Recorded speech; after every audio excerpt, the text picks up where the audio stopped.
So last night someone broke into my car. They smashed the side window and they stole one of my bags. When I spoke to the police on the phone, they told me that there was nothing that they could do about it. They told me they can't do anything about it because there's way too many car break-ins in this area.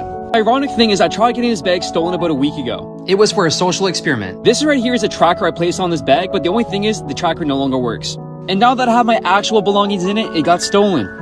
So since the police can't do their job, we're gonna do it for them. I parked a different car in the exact same location and I placed a bunch of expensive items in the car.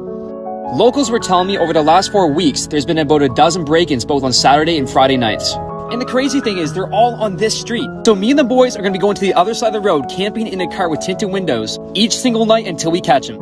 If we catch them tonight, we'll make a full post tomorrow on it. If you guys want to see a part 2, make sure to share a copy link to help me out.